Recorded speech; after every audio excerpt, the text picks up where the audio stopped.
Charlotte's Web, written by E.B. White, illustrations by Garth Williams. Chapter 2. Wilbur. Fern loved Wilbur more than anything. She loved to stroke him, to feed him, to put him to bed. Every morning, soon as she got up, she warmed his milk, tied his bib on, and held the bottle for him. Every afternoon, when the school bus stopped in front of her house, she jumped out and ran to the kitchen to fix another bottle for him. She fed him again at supper time, and again just before going to bed. Mrs. Arabelle gave him a feeding around noontime each day, when Fern was away in school. Wilbur loved his milk, and he was never happier than when Fern was warming up a bottle for him. He would stand and gaze up at her with adoring eyes. For the first few days of his life, Wilbur was allowed to live in a box near the stove in the kitchen. Then, when Mrs. Arabelle complained, he was moved to a bigger box in the woodshed. At 2 weeks of age, he was moved to outdoors. It was apple blossom time, and the days were getting warmer.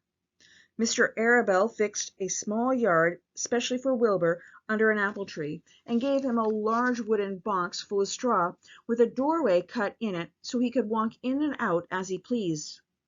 "Won't he be cold at night?" asked Fern. "No," said her father. "You watch and see what he does."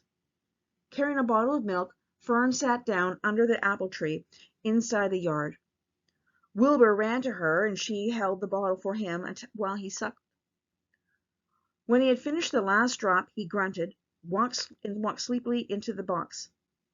Fern peered through the door. Wilbur was poking the straw with his snout. In a short time he had dug a tunnel in the straw. He crawled into the tunnel and disappeared from sight, completely covered with straw. Fern was enchanted.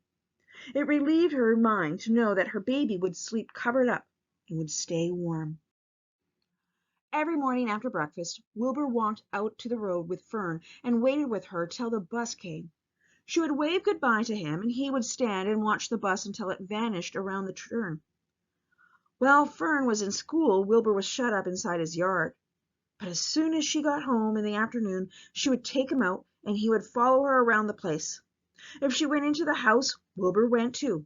If she went upstairs, Wilbur would wait at the bottom step until she came down again. If she took her doll for a walk in the doll carriage, Wilbur followed along. Sometimes on these journeys, Wilbur would get tired, and Fern would pick him up and put him in the carriage alongside the doll. He liked this. And if he was very tired, he would close his eyes and go to sleep under the doll's blanket. He looked cute when his eyes were closed because his lashes were so long. The doll would close her eyes too, and Fern would wheel the carriage very slowly and smoothly so as not to wake her infants. One warm afternoon, Fern and Avery put on bathing suits and went down to the brook for a swim.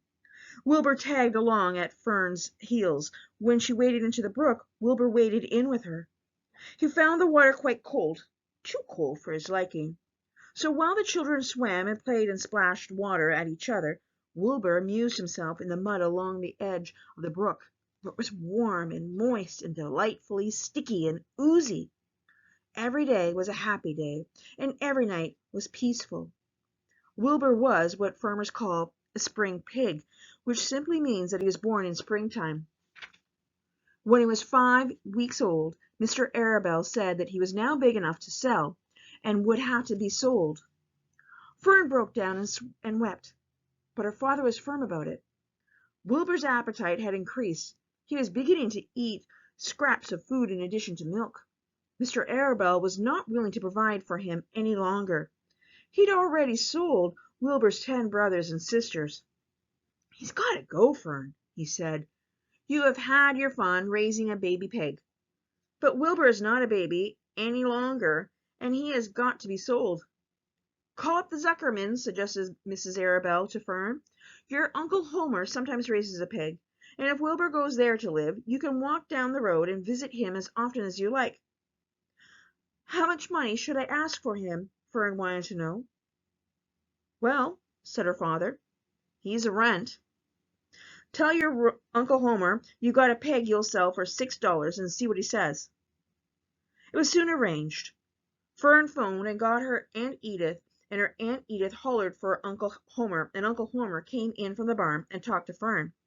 When he heard that the price was only $6, he said he would buy the pig. Next day Wilbur was taken from his home under the apple tree and went to live in a manure pile in the cellar of the Zuckerman's barn.